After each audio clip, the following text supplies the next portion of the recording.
What you saying, ladies and gents? It is your boy Buckethatsam, and we are back again today with another video. And today we are doing the top 10 most ridiculous, crazy, insane and outrageous ways footballers have got injured. Let's roll that intro.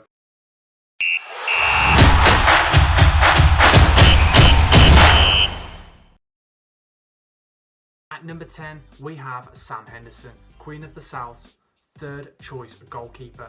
He was over the moon when the manager told him he'd be getting his first call up to the first team squad as a youngster after the first choice goalkeeper was out with a thigh injury. He was over the moon and thought he'd tell his dad, so he visited his dad on his farm where he was greeted by a runaway cow. The cow charged him and struck him on the shoulder, causing him to have an injury, and he was out for 3 weeks. The manager said to the local press that he was extremely lucky because the cow charged him a second time. Lucky for Sam Henderson, he moved out the way. Not the perfect start Sam Henderson was hoping for his professional career. Number 9, we have the well-known attacking creative midfielder Ava Banega. Back in 2012, Ava Banega, 3 days before Valencia's huge clash in the Copa del Rey semi-final against Barcelona at the Nou Camp, he was out driving his car. He pulled in at a local petrol station and got out to fill his car up, not knowing he'd stupidly forgotten to put his handbrake on. When filling up the car rolled back, crushed and trapped his leg against the curb, causing him to fracture his tibia and fibula, leading to the player being out for 6 months just because he hadn't put the handbrake on. What an idiot. Number 8, it's Kevin Kyle. The former Scotland international became a dad in 2006, and let's just say he wasn't shy of helping out at home, where one day he was warming up a bottle of milk for his son, where his toddler slipped and accidentally hit the bottle towards Kevin, inflicting extreme pain into his inner thigh and testicles area, causing scalding burns on his inner thigh and testicles, leading to the player being out for multiple weeks. Even the thought of that now, even saying it, is making me cringe. It's horrible. Let's just move on to number 7. Number 7, we have Alessandro Nesta, regarded as one of the greatest defenders of all time, let alone his generation. The defender racked up 17 European trophies and even had a World Cup to his name. But back in 2005, the player ruptured a tendon in his left thumb. This was due to the fact he spent all night playing FIFA. Yes, you heard me, playing FIFA. The player must have been playing so intensely over the night and so much stress on his left thumb, leading to surgery in that thumb. Surgery, playing FIFA, and it wasn't even foot champs. It's back in 2005. What is going on? It sounds absolutely painful, leading to the player being out for just over a month. Number 6, we have Leroy Lita, and in my opinion, the most comfortable and relaxing place is when you first wake up in the morning and you're under those warm covers in bed. Well, not for Leroy Lita. Back in 2007, after heartbreak for Reading fans when they were relegated, Leroy Lita woke up and did his normal stretch under the covers, when Leroy Lita screeched out in pain after he pulled a muscle in his leg, causing him to be out for the whole of the pre-season, all summer, just after his morning stretch in bed.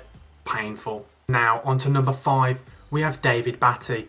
The former England international was known as a hard man, known for his crunching tackles, not to mention his 42 caps for England, which is pretty good to be fair, not many players can say that. But back in 1999, the player was sidelined with an Achilles injury. He was resting at home with his 2-year-old daughter, just casually, just roaming around on a tricycle in the house. Well, David Batty switched off and his 2-year-old daughter rode over his injured foot on her tricycle. This was a huge setback to his injury, adding an additional 7 weeks to his injury, sidelined him for that much longer just because his daughter rode over his injured foot on her tricycle. Let's just say I can't imagine he was too happy with his little daughter that day. At number 4, we have Perry Groves. The Arsenal winger played over 150 games for the club, winning 2 league titles. But let's just say Perry Groves was mainly used as an impact sub, and one day when he was sat on the bench against Sheffield Wednesday was an unforgettable day for him and all the Arsenal team that day. He was sat on the bench when Arsenal scored a second goal, and to Perry Groves' delight, he jumped up and celebrated, but jumped up and celebrated a bit too excitedly, causing him to smack his head off the roof of the dugout. He was knocked out unconscious instantly and caused him to be sidelined for 2 weeks with concussion injury. What a plonker. But now we get to the top 3 most ridiculous, embarrassing, crazy injuries. At number 3, we have Darius Vassell. Back in 2002, the Aston Villa striker had a problem with a blood blister under his big toenail on his right foot. Rather than seeking help from the club doctors, who were all working full time at the point, he thought he'd take matters into his own hands. So he went home that day and got out his power drill and went straight through his big toe to drain the blister. Yes, he did succeed and drain the blister, but whilst he was there, not only did he infect his toe, he also removed the entire toenail on his foot, causing the player to be out for over 2 weeks. It's just horrible. Even the thought of it's disgusting. What an idiot. Why did he not go and see his club doctors? How stupid.